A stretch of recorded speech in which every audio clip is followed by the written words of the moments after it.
Good afternoon, one and all present here.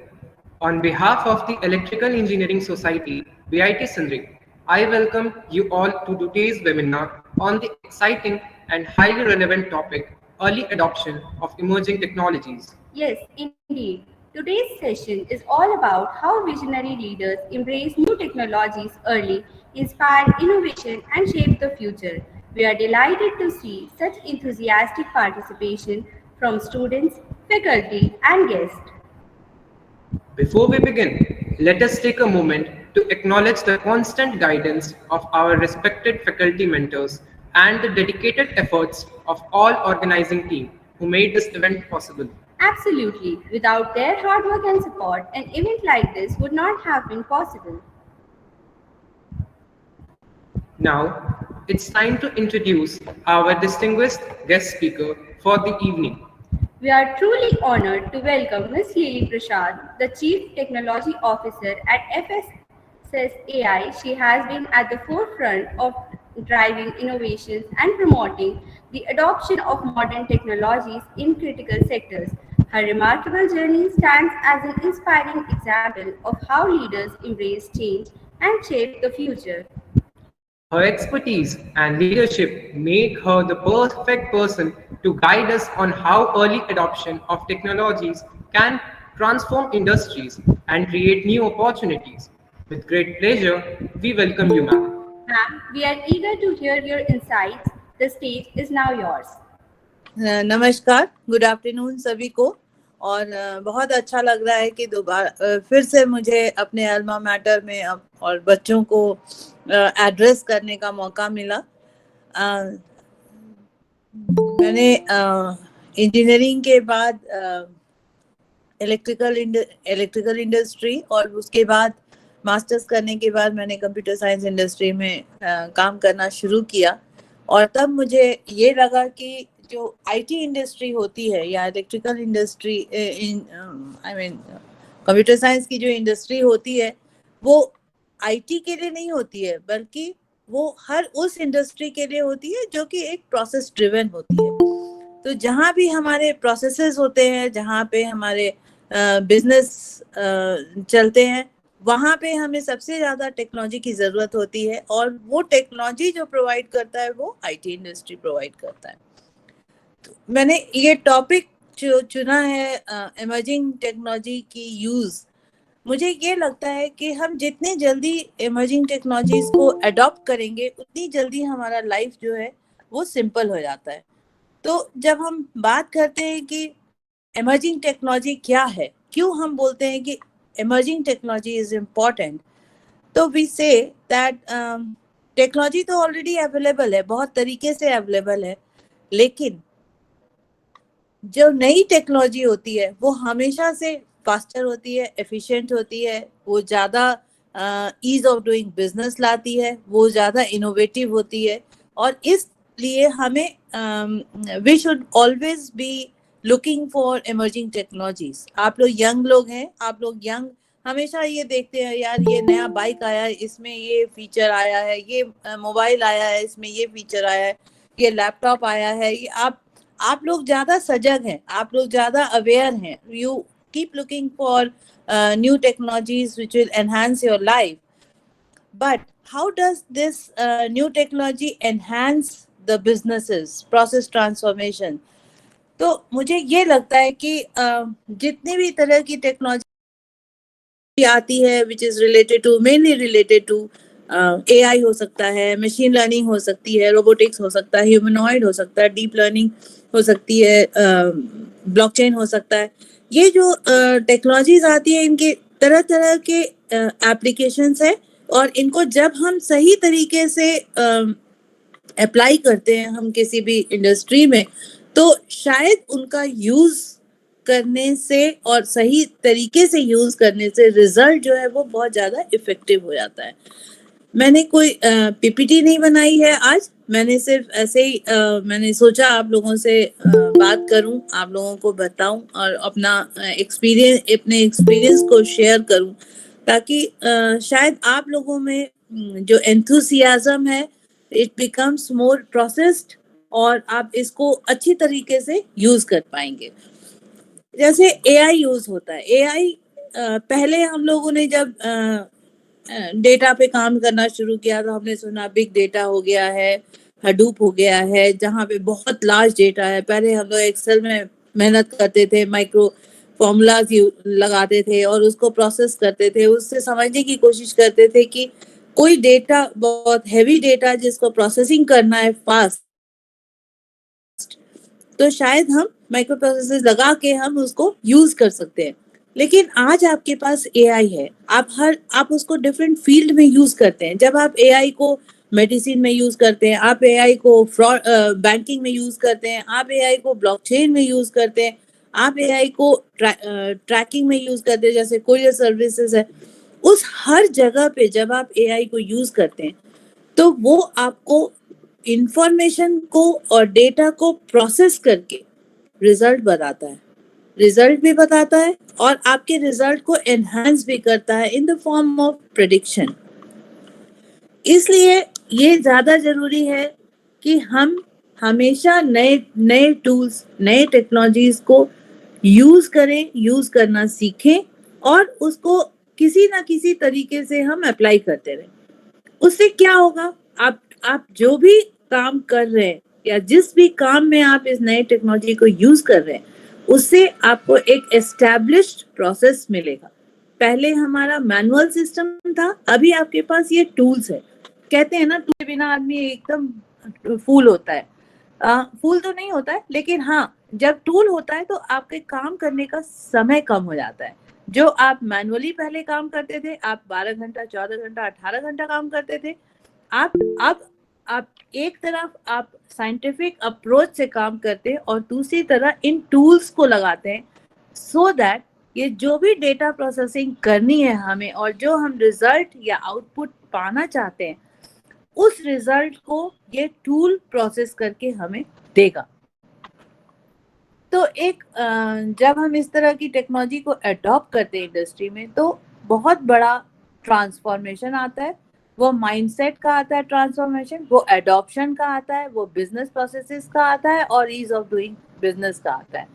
एक society में change होता है, एक इम्पैक्ट क्रिएट होता है और उसकी वजह से नए नए एप्लीकेशंस डेवलप होते हैं। तो हम कई बार ये सोचते हैं कि क्या ये इमर्जिंग टेक्नोलॉजीज को हम यूज करने से क्या नौकरियां कम हो जाएंगी?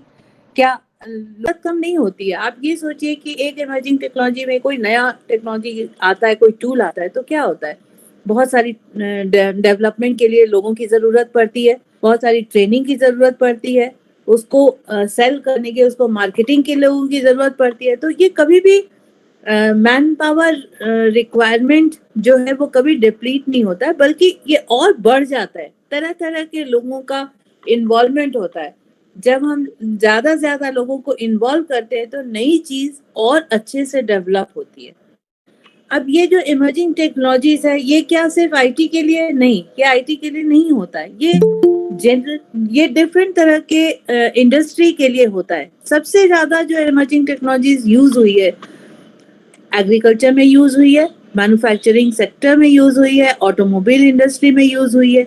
अब इसको यूज, जैसे एग्रीकल्चर की बात करें तो एग्रीकल्चर में क्या है, एक रेडिकल चेंज आया है। बिकॉज जो फार्मर्स होते हैं, जो बेसिकली जो किसान हैं, डिफरेंट टाइप ऑफ सीजन्स में उनको खेत में जाना पड़ता था, उनको रखवाली करना पड़ता था, उनको देखना पड़ता था कि क्या हमारे जो प्लांट्स लगे हैं वो ठीक से लगे हैं कि नहीं, उनको कब मैन्योर देना है, कब उनको पानी देना है, कब उनको जानवर खाने के लिए आ रहे हैं, अभी क्या वेदर का प्रेडिक्शन हो रहा है। क्या आपको नहीं लगता कि एग्रीकल्चर में इमर्जिंग टेक्नोलॉजी की वजह से कितना नया डेवलपमेंट हुआ है और कितना ज्यादा फार्मर्स को सहानुभूति मिली है? जैसे कि ड्रोन्स ही कह लीजिए, ड्रोन्स कितने तरह से इनको मदद करता है, नॉट ओनली इन मॉनिटरिंग, उनके खेत खलियान को मॉनिटर करने में ही नहीं, बल्कि उनको ग्रोथ देखने में भी उनको बहुत मदद होता है। पानी देना है, अब आप हर प्लांट के पास जाते थे, हर प्लांट को पानी देते थे। अभी आपके पास ड्रोन है जिसकी कैपेसिटी 5 केजी से लेके 20-25 केजी तक है, और वो उतना पानी दे, बहुत कम समय में पानी देकर चला भी आता है। उसी तरह से मैन्योर्स भी डिस्ट्रीब्यूट करके चला आता है। बट जो सबसे बड़ा एडवांटेज होता है ये टेक्नोलॉजी यूज करने का, वो क्या है? वो ये है कि इसके चलते किसी भी प्रोसेस में एक कंसिस्टेंसी होती है। हर बार आप कितनी भी तरह से यूज कीजिए, उसका आउटपुट जो है वो कंसिस्टेंट होगा और एक तरह का होगा, उसमें वेरिएशन नहीं होगी। आदमी जब काम करता है तो कभी ज्यादा कभी कम होता है, 19 होता है, 20 होता है, लेकिन जब टेक्नोलॉजी काम करती है तो हम उसको सिखाते हैं, हम उसको मशीन लर्निंग के थ्रू उसमें डेटा डालते हैं, उसको बार बार बोलते हैं कि आपको ऐसे करना है, ये सही है, ये गलत है। हम उसको जब भी वो गलत करता है तो हम उसको करेक्ट करते हैं। उसकी वजह से क्या होता है, ये एक रेडिकल चेंज आता है, बहुत ज्यादा सिग्निफिकेंट चेंज होती है और उसका इम्पैक्ट भी उतना ही बड़ा होता है। तो ये जो जैसे हमने यूज किया इसको, तो उसके चलते एक फास्टर ग्रोथ आता है, कोहेरेंस आता है, इम्पैक्ट आता है, जो कि प्रोमिनेंटली हम देख सकते हैं, हमें पता चलता है। ऑब्जर्वेबिलिटी, कंट्रोलेबिलिटी आपने पढ़ा होगा, अगर कोई मैनेजर कंट्रोल सिस्टम का स्टूडेंट है तो आपको ये पता होगा कि इन एक होती है ऑब्जर्वेबिलिटी जहां आप टूल्स को देखते हैं, और एक होता है कंट्रोलेबिलिटी जो कि आप पीछे से उसको मॉनिटर करते हैं कि इन टूल्स को यूज करने का इम्पैक्ट क्या हुआ। तो वो होता है ग्रोथ के टर्म्स में, वो होता है कंसिस्टेंसी के टर्म्स में, वो होता है इंटीग्रिटी के टर्म्स में। जब हम इस तरह की बातें करते हैं तो मैं बहुत प्राउड फील करती हूँ कि जब आप अर्ली एडॉप्शन यूज करते हैं तो आप कईयों से बहुत आगे चले जाते हैं। हम बहुत बहुत चीजों में वी बिकम मोर एडवांस, और हमारा जो काम करने का जो रेट होता है दैट बिकम्स वेरी फास्ट। उसी तरह से एग्रीकल्चर के अलावा अगर ट्रेनिंग में देखा जाए तो ऑगमेंटेड रियलिटी आ गया। आजकल आप real time like a human आप ट्रेनिंग दे सकते हैं। पहले जब हम लोगों ने शुरू में ट्रेनिंग देना शुरू किया तो क्या होता था, हर आदमी को जाना पड़ता था, हर जगह जगह जाना पड़ता था। आपके पास रिसोर्सेस कम होते हैं तो आप उतनी जगह कवर करने में आपको दिक्कत होती है, उतना ही खर्च होता है। आज आपके पास इंटरनेट है तो आप उसके चलते आप पैरेलल में बहुत सारे, अब देखिए मैं ही हूँ जो मैं कितने स्टूडेंट्स को आज एड्रेस कर पा रही हूँ just because of this internet. तो जब आपके पास जैसे तो ऑगमेंटेड रियलिटी जब आया तो वो इंटरैक्टिव ट्रेनिंग देने में इससे सहानुभूति हुई, और हम मास कवरेज करना हमारे लिए आसान हो जाता है। तो शायद मेरे हिसाब से इस टेक्नोलॉजी को बहुत फास्ट अडेप्ट किया गया और इसके बहुत तरह से हमने यूज देखा। जब कोविड आई तो दुनिया ये सोचने लगी कि अब तो सभी चीज रुक जाएगा, अब हम मिल नहीं सकते, हम जा नहीं सकते, तो प्रोबेबली आना जाना, काम करने का तरीका सब बंद हो जाएगा, हमारा आउटपुट बहुत रिड्यूस हो जाएगा। लेकिन क्या ऐसा हुआ? नहीं, ना एजुकेशन सेक्टर में हुआ, ना मैन्युफैक्चरिंग सेक्टर में हुआ, ना मेडिकल इंडस्ट्री में हुआ, और ना ही कोई आईटी इंडस्ट्री में हुआ। It was all possible because internet was there, और हम डिफरेंट तरह के काम जो थे वो हम इंटरनेट के थ्रू कर सकते थे। हम सारी मीटिंग कर सकते थे, हम कोई सॉफ्टवेयर डेवलपमेंट कर रहे हैं तो हम उसको डिस्कस कर सकते थे। मैन्युफैक्चरिंग चल रही है, दूर दूर पे खड़े हैं, लेकिन हम उसको मैनेज कर सकते थे। तो इसलिए मैं डिफरेंट इंडस्ट्री का एग्जांपल ले रही हूँ ताकि मैं शायद डिफरेंट ब्रांचेस के स्टूडेंट्स को भी कनेक्ट कर पाऊँ, और मुझे ये ऐसा ना लगे कि मैंने सिर्फ एक ही ब्रांच के लोगों को एड्रेस किया है। तो जब हम ऑटोमोबाइल इंडस्ट्री की बात करने लगे तो आज आप गाड़ियों को देखिए तो कितना एडवांस टेक्नोलॉजी है उसमें। एक उसमें जैसे पहले तो गाड़ियां सिर्फ पेट्रोल और डीजल की होती थी, आज सीएनजी है, हाइब्रिड है, पेट्रोल और इलेक्ट्रिक हाइब्रिड इलेक्ट्रिक मॉडल है, जहाँ पे आपका गाड़ी पेट्रोल में भी चल रहा है और ऑटोमेटेड ये ट्रांसफॉर्मेशन हो रहा है। कोई मैं मैनुअली इसको ट्रांसफॉर्म नहीं कर रही हूँ, और इसको लेने के साथ साथ हमारा जो गाड़ी चलने की एफिशिएंसी है वो भी बहुत अच्छी हो गई है। आप पहले गाड़ी जब चलाते थे तो हम उसका माइलेज कितना जा सकते थे, 15, 16, 18। आज हम जो गाड़ी चलाते हैं उसमें 28 है, 30 है। उसकी एफिशिएंसी उतनी ही बढ़ गई है। उसी तरह से ब्लॉकचेन की बात की जाए, सबसे ज्यादा ब्लॉकचेन कहाँ काम आता है? ट्रैकिंग में, मेडिकल इंडस्ट्री में, फार्मेसी में, जहाँ पे हमें ट्रेसेबिलिटी की जरूरत पड़ती है, जहाँ हम चाहते हैं कि कोई भी चीज एक जगह से दूसरी जगह पहुंचे तो उसमें किसी भी तरह का टैंपरिंग ना, वो जो हमने भेजा था वही भेजा जाए।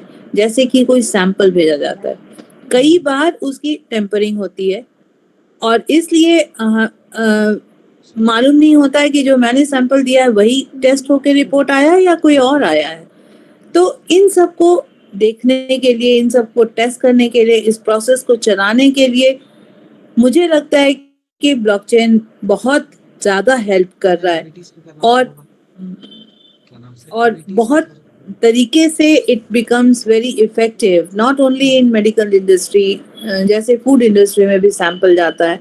तो वी आर वेरी कंसर्न कि क्या जो हमने खाने का सैंपल टेस्ट करने के लिए भेजा था, क्या वही टेस्ट हुआ है या कोई और टेस्ट होके आया है, या ये पास है, फेल है, उसी में प्रेडिक्शन है।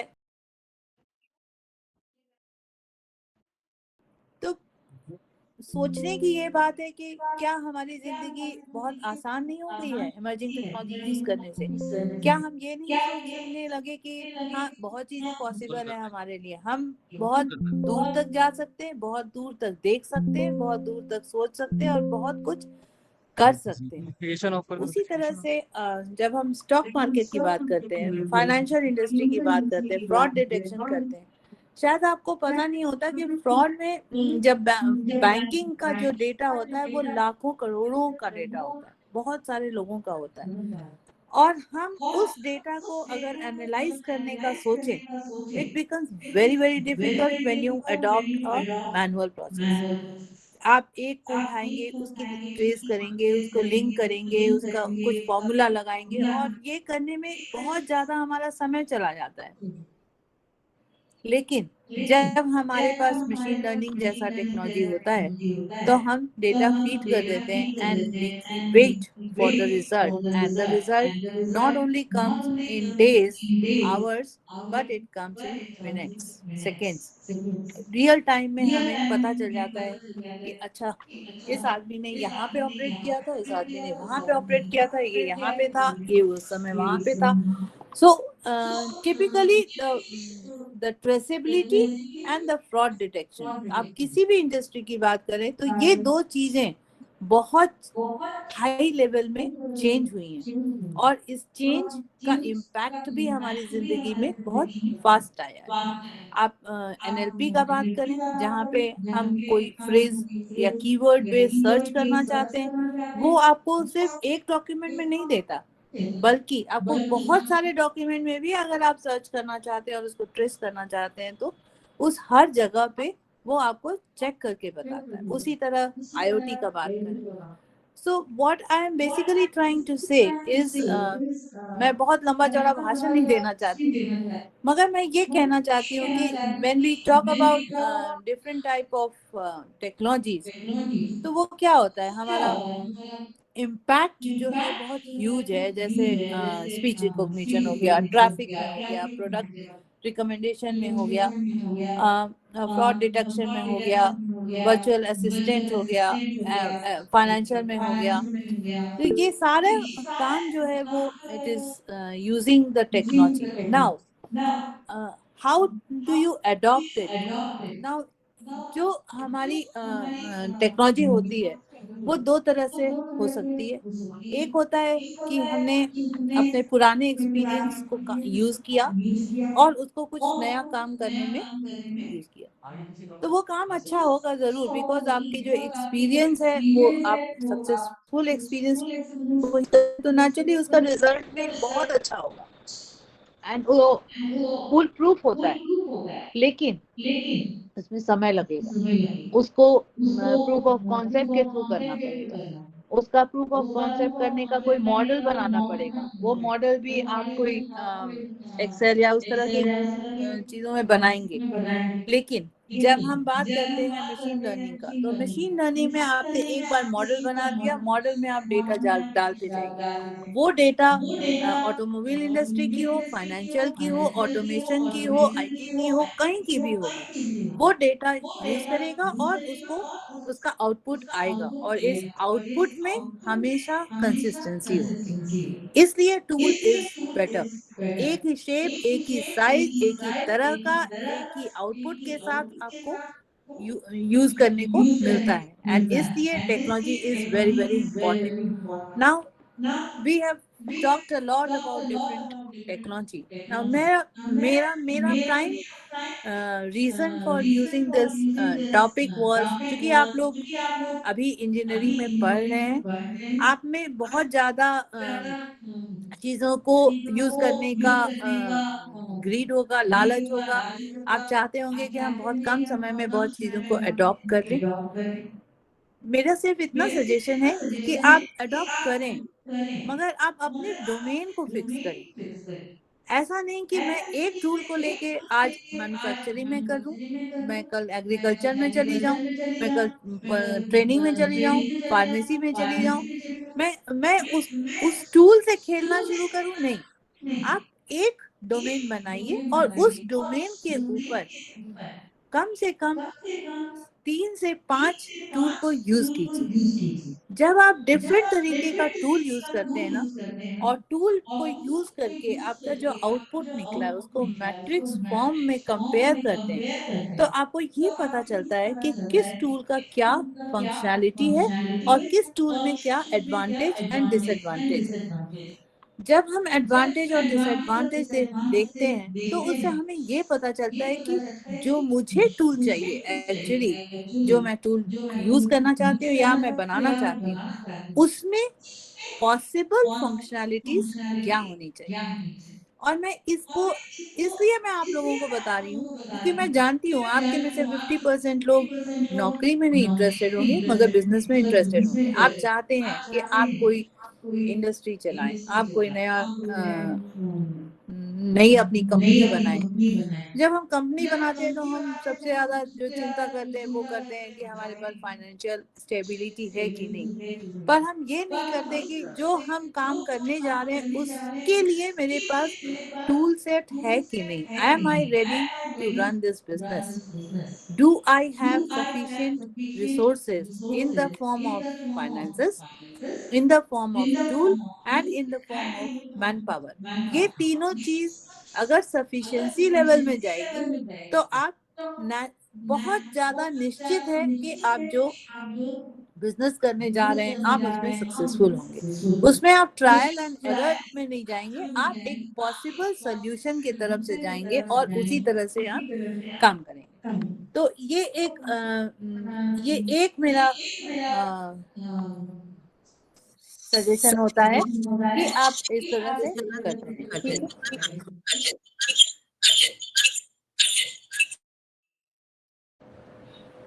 ओके, दूसरा सजेशन ये है कि मैंने आपको, एम आई ऑडिबल?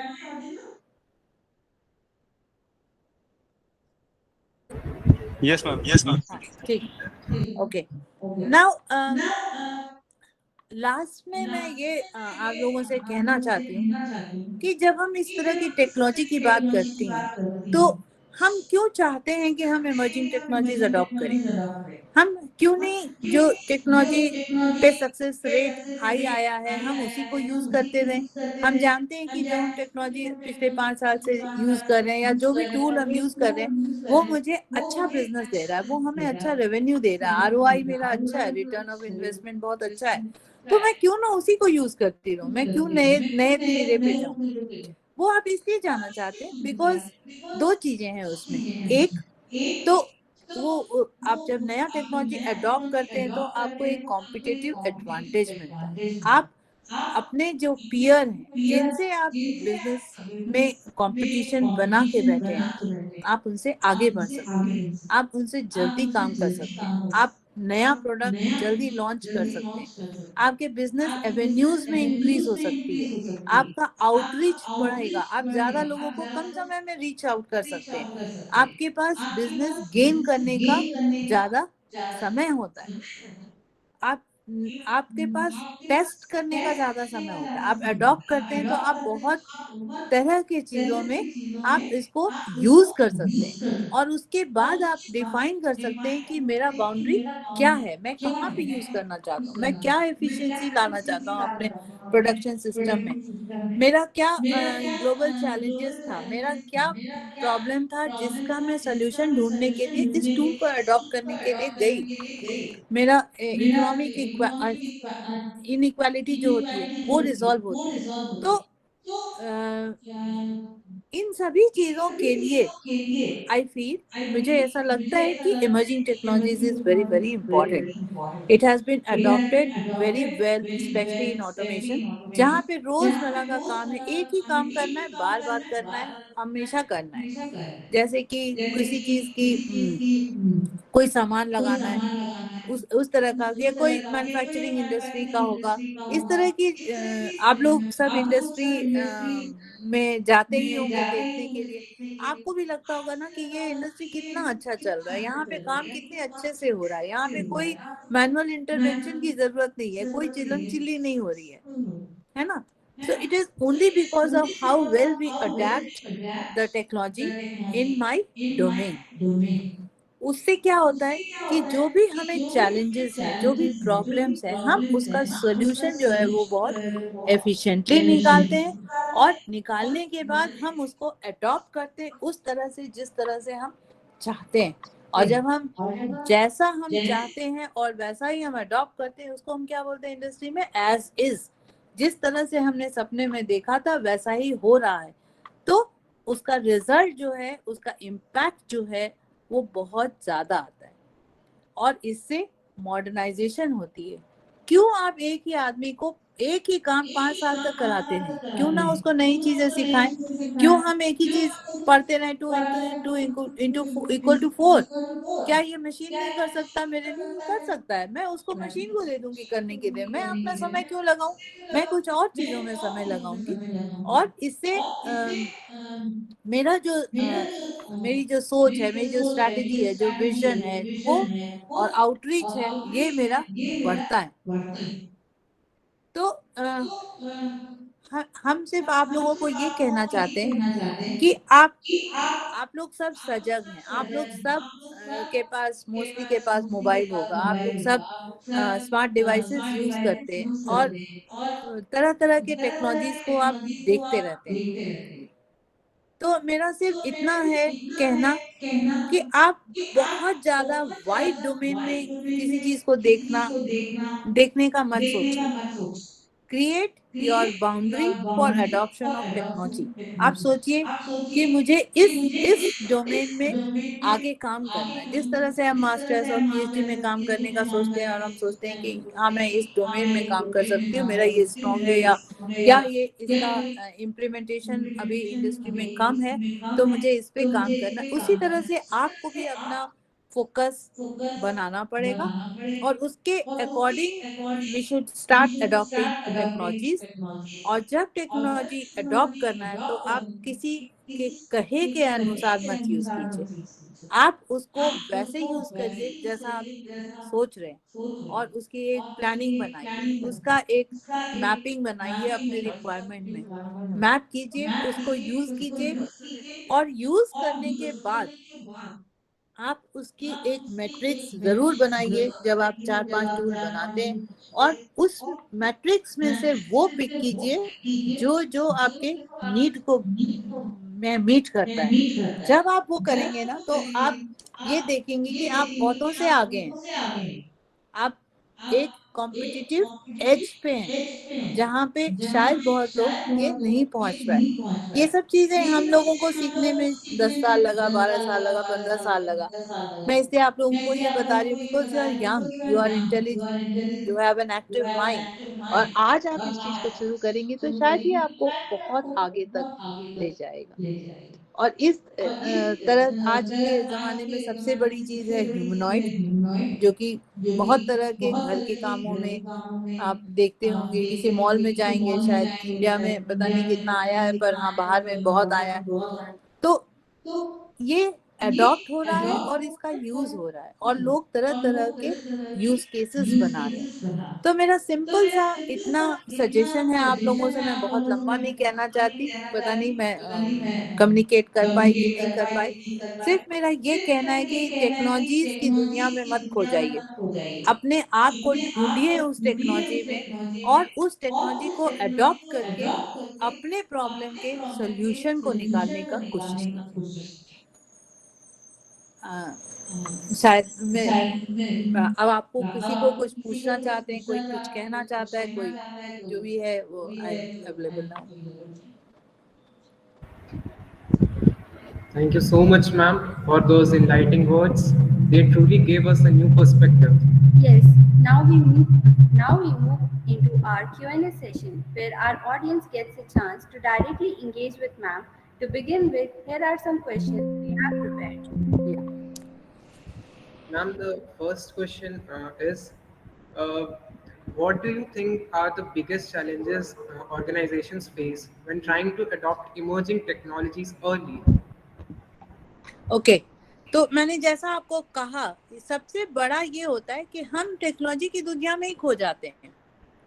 जब आप जैसे कि आप सुबह उठते हो, आप मोबाइल खोलते हो, आपके पास कितने सारे ऐप्स हैं, आप कंफ्यूज हो जाते हो कौन सा ऐप खोलूं अभी और कौन सा नहीं, बिकॉज आपके पास पचासों तरह के नोटिफिकेशन आते हैं और हम प्रायोरिटाइज नहीं कर पाते हैं। तो जब तक हम अपने थॉट को स्ट्रक्चर नहीं करेंगे, हम अपने फोकस के साथ अपने थॉट को स्ट्रक्चर करेंगे और हम उस प्रॉब्लम का सलूशन ढूंढने का कोशिश करेंगे, तो सर्टेनली आप उस टूल तक पहुंच पाएंगे जो टूल आपको ये प्रॉब्लम को सॉल्व करने में हेल्प करेगा, या वो टूल आपके प्रॉब्लम के बहुत करीब होगा। तो आप ये समझेंगे कि मुझे इस तरह का टूल बनाना है, मेरा रिक्वायरमेंट इससे फुलफिल होता है, और तभी आप उस दिशा में आप सोच पाएंगे। Thank you, ma'am. Thank you, ma'am. And ma'am, the another question we have on our portal is, how can students and young professionals prepare themselves to stay ahead in this fast-changing technological world? Okay, इसके लिए मेरा सिर्फ एक छोटा सा phrase है जो आपने बहुत लोगों को कहते हुए सुना होगा, ease of doing business. Ease of doing business क्या है? क्यों हम बोलते हैं ईज ऑफ डूइंग बिजनेस? आजकल इतना बड़ा टैबू क्या हो गया? ये है कि आप कोई भी काम करना है आपको, आप हमेशा ये सोचिए कि यूजर क्या चाहता है। यूजर के पर्सपेक्टिव से जब आप कोई सॉल्यूशन को डिफाइन करने का कोशिश करेंगे, तो आपका सॉल्यूशन इम्प्लीमेंटेबल भी होगा और यूजफुल भी होगा। इसलिए हम तो बनाना चाहें तो हम सोचें कि हम चांद पे घर बना लें, तो लेकिन क्या मेरा रोजमर्रा की जरूरतें पूरी होंगी? नहीं, नहीं पूरी होंगी। हमें वो बनाना है जो हमसे लोग चाहते हैं, और लोग चाहते हैं को समझने के लिए क्या करना होगा? हमें उनकी तरह बनना होगा, उनकी तरह सोचना होगा, उनकी तरह अपनी जरूरत को डिफाइन करना पड़ेगा। हमें other side of the table पे जाके जब हम उस प्रॉब्लम को देखेंगे, तो मेरा सोल्यूशन जो है वो ज्यादा अच्छा होगा। Thank you, ma'am. Ma'am, one of the question is in chat box from Jishnu Shanya, that what are the important skills apart from AI which every electrical engineer should know? AI कोई skill नहीं है, AI बड़ा common man language है, ठीक है? आप इसको सोचेंगे कि ये आपके लिए स्किल है, तो नहीं। आपको एक it is actually an engineering tool. आप ये सोचिए कि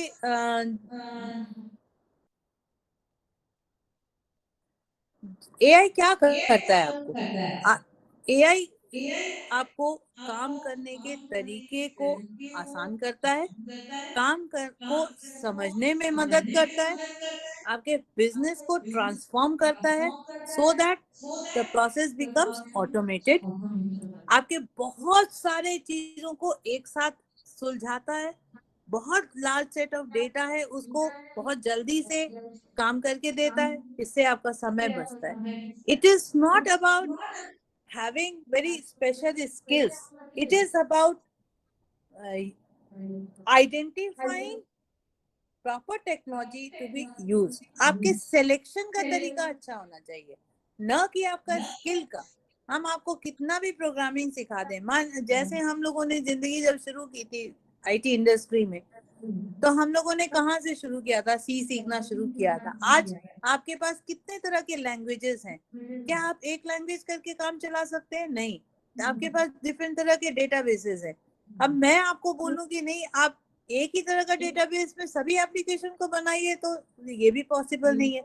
आप ये देखते हैं कि मुझे जहाँ पे ज्यादा कॉम्प्लिकेटेड सिस्टम बनाना है, तो वहाँ पे क्या मैं मल्टीपल लैंग्वेजेस यूज करूँ और बैकएंड में एफिशिएंट डेटाबेस यूज करूँ तो ज्यादा अच्छा हो जाएगा.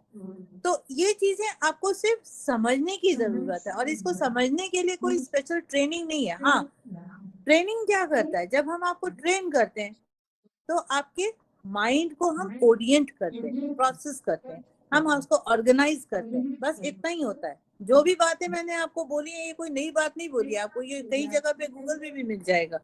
इस तरह का बहुत सारा लेक्चर होगा. लेकिन सिर्फ ये है कि हम अपने आप को कितना स्ट्रक्चर्ड वे में प्रेजेंट करते हैं, that is AI.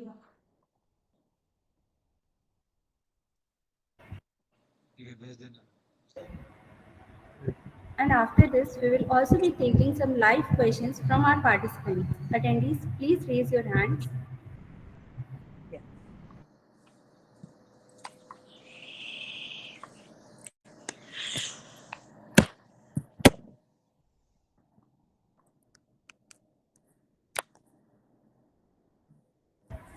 Ma'am, the other question is from Payal Kumari Mehro, and she is asking how I will proceed in career if I am interested in core only, not in tech.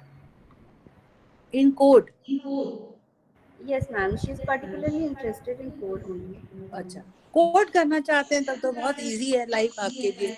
Because coding तो जग जाहिर है, इतने सारे आपके पास platform है, edX है. आप लोग मुझसे ज्यादा जानते होंगे कि कितने जगह पे आप कोडिंग सीख सकते हैं. कोडिंग आपको पढ़ाई भी जाती है कॉलेजेस में. तो कोडिंग कभी भी बहुत बड़ा चैलेंज नहीं होता है. हाँ, कोडिंग जब आप करते हैं तो आपके कोडिंग प्रैक्टिसेस बहुत अच्छे होने चाहिए. आप ऐसा कभी भी बहुत कॉम्प्लेक्स कोड लिखने की कोशिश ना करें. आजकल ये बच्चे जब कोड लिखते हैं तो चाहते हैं कि मैं ऐसा कोड लिखूं जो किसी ने आज तक नहीं लिखा हो, और मैं इतना कॉम्प्लिकेटेड लिखूं कि बस लोग सोचे कि वाह क्या कोड लिखा है. नो, वही कोड मैं दूसरे को दे दूं तो क्या वो अडॉप्ट करेगा? नहीं करेगा. वो बोलेगा क्या यार इतना कॉम्प्लेक्स लिखा, मुझे कुछ समझ ही नहीं आ रहा, मैं फिर से लिखता हूँ, अपने स्टाइल से लिखूंगा, मैं नया कोड लिखूंगा, मैं सिंपल लिखूंगा. Keep it simple. आपने कई बार सुना होगा, जब आप कोई भी कोड लिखते हैं आप उसको सिंपल लिखिए. आप हमेशा कोड को रिव्यू कीजिए कि क्या आपने जो फंक्शनैलिटी, जो मेथड लिखा है, क्या आप उसको बारंबार यूज कर रहे हैं. अगर आपका कोड रीयूजेबल नहीं है तो it doesn't make sense to write a code, thousand and thousands lines of code for making a functionality. आप सिर्फ अपने कोड के एक्सपीरियंस को बढ़ा रहे हैं, मगर जिस काम के लिए आप कोड लिख रहे हैं इट इज नॉट यूजेबल. अपने कोड, आपको कोडिंग प्रैक्टिसेस करनी है, आप उस प्रोग्रामिंग लैंग्वेजेस पे मास्टर कीजिए, और उस पे प्रोग्राम ऐसा लिखिए जो कि मॉड्यूलर हो, जो कि डिफरेंट डिफरेंट काम के लिए आइसोलेटेड मैनर में हो, और हम उसको एक प्लग एंड प्ले की तरह यूज कर सके. जब आप में ये क्षमता आ जाएगी तो आप खुद देखेंगे कि आपका टूल जो है वो, आपका कोड जो है वो बहुत अच्छा है, एफिशिएंट है, क्योंकि हमें उसमें इनपुट देना है, उसका आउटपुट देना है, और उसको हम एक एपीआई की तरह यूज कर सकते हैं. तो बहुत ही आई मीन इम्पोर्टेंट है कि आप अपने को इस तरह से ट्रेन करें अपने माइंड को. जी.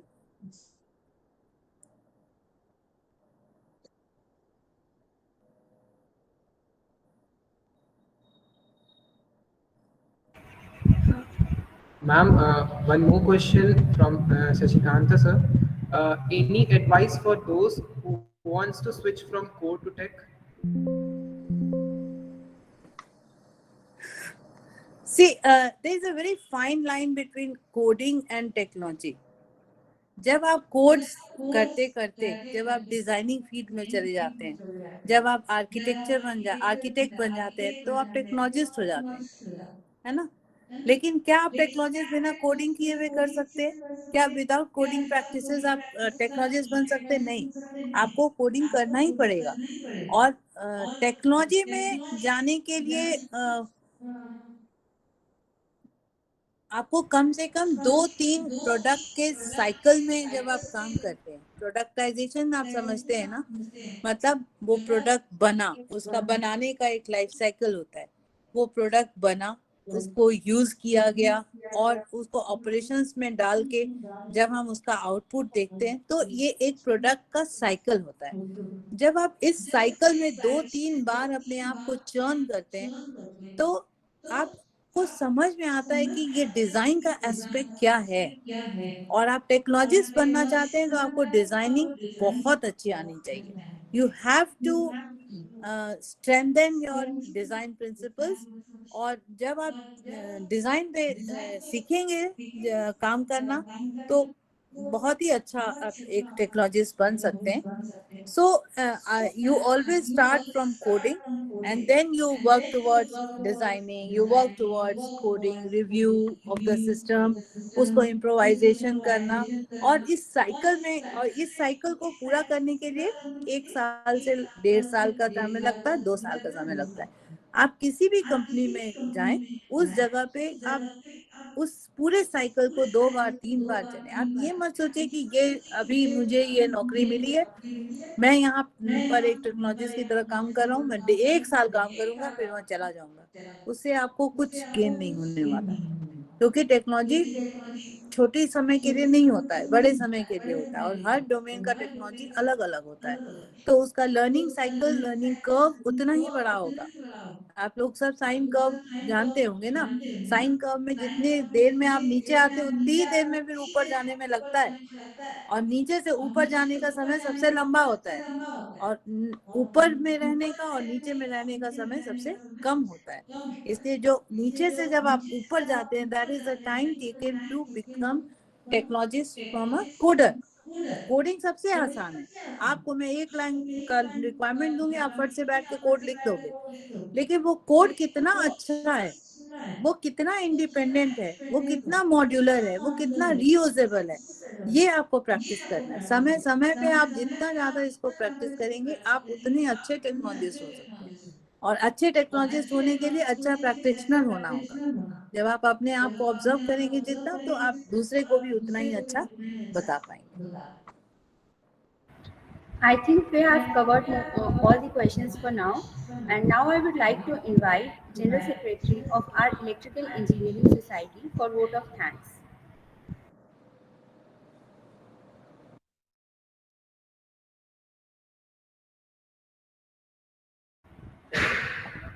Good afternoon, everyone. I am Pushpam Jha, the Secretary of General Affairs in Electrical Engineering Society.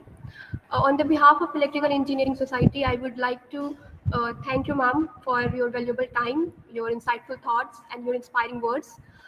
Along with this, I would like to thank all the faculty members of Electrical Engineering Society, all the members, all the coordinators, and at last, I would like to thank all the active listeners, all the participants for their time. Thank you so much, ma'am. Handing over to the Mithi and David, please continue.